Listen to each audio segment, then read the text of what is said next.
how quickly am I going to start getting leads using Google Ads?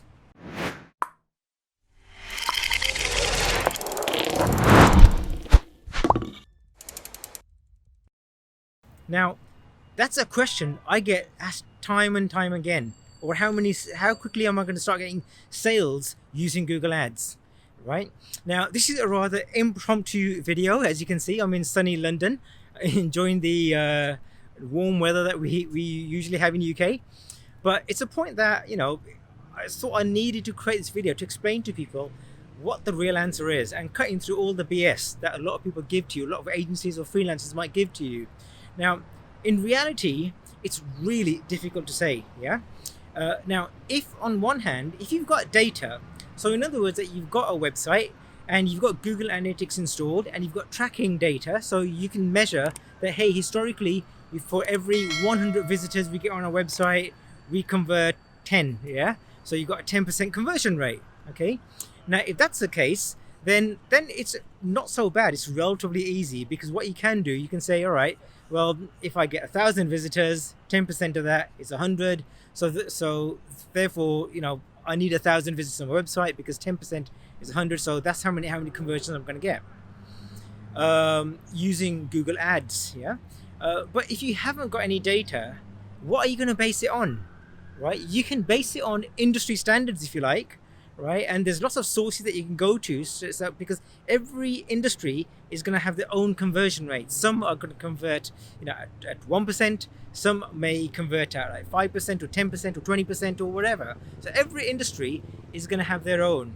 Okay, so you can do all the forecasting you want. Right, there are ways of doing forecasting using Google Ads. Using the Google Keyword Planner tool.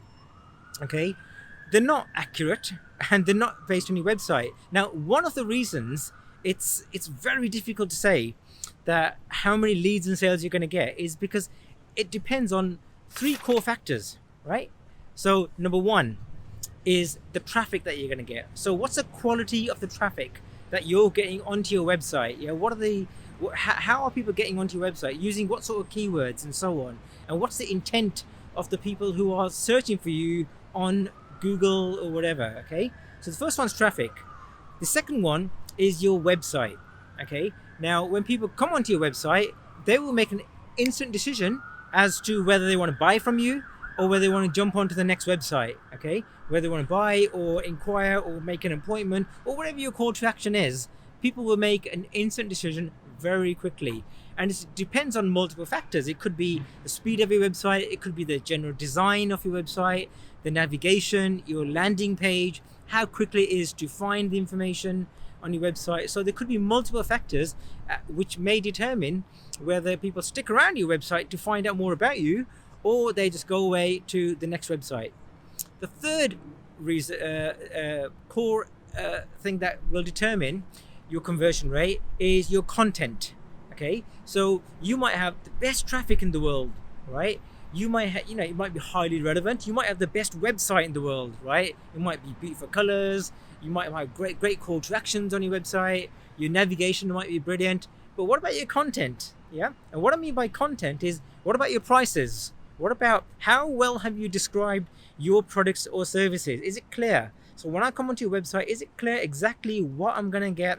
How am I going to get it? And if you've got an e-commerce website, what are the delivery timescales? What's the return policy? How do I contact you? How do you contact you is more for the website design, but it's the content. Your pricing. How is your pricing compared to your competitors? What sort of tone of voice are you using, and so on. So these 3 core factors will help to determine something called a conversion rate. In other words, that for every 10 people that come onto your website, how many are actually going to convert? So in short, what you need to do, you need to experiment, right? You should work with your marketing agency to set up an experimental budget, right? Or whether that's £300, £500, £1,000, whatever it is, right? Create some small campaigns, right?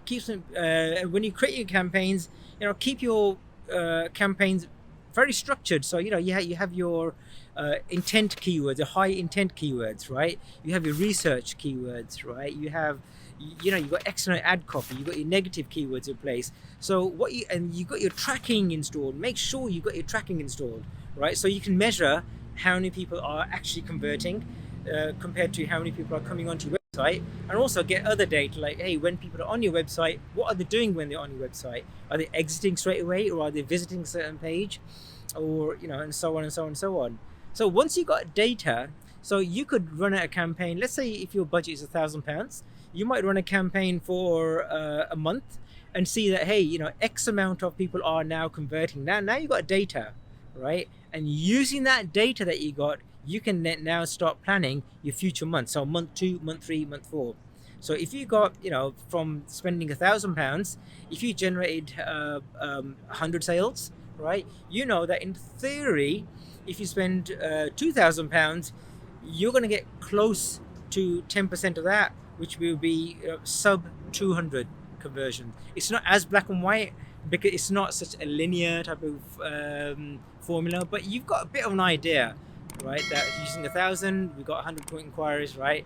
So 2,000, we may get, I don't know, be conservative, you might get 150, right? But then as months go on, you got more and more conversion data to work with. The more data you have, the more you'll be able to create your forecasting, and you know, the next 3 months plan, the next 6 months plans, and so on and so on and so on. And that's how you can start scaling your business, by understanding your data. So next time you work with your marketing agency, if you haven't got data, take these things into account, give them a bit of a chance to get you some data. What I sometimes do is I sometimes front load the data. So in other words, if you've got a budget of, let's say, £1,000, right, I might spend a lot of it towards the beginning, so I'll get data more quickly. So rather than distributing over 2 months, distribute it over a month. So the quicker I get data, the quicker I'll be able to start forecasting what's going to convert and what's not going to convert. Guys, you know, my name's Ajay Dhunna. I've been doing digital marketing for the last 20 years or so, so I've got a lot of experience within this market. Okay, so what I suggest is around this video somewhere, there'll be a link to download my Google Ads ebook. And now my Google Ads ebook is going to give you a wealth of information in terms of how to create fantastic Google Ads campaigns right from day one. So please download, click on the link, download the guide, and at the same time, hey, subscribe to my channel, right? Click on subscribe. If you found this video useful, click on subscribe. I'd also like to hear your views, of what your views are in terms of what works for you and what doesn't work for you, right? Any sort of forecasting issues that you've had, and you know, what are your views on conversion rates and so on. Okay, put your notes in the comments below. Make sure you hit the notifications button, and also if you think that somebody else might benefit from this video, please share it out with them. Yeah, take care guys, and I hope to see you soon. Bye bye for now.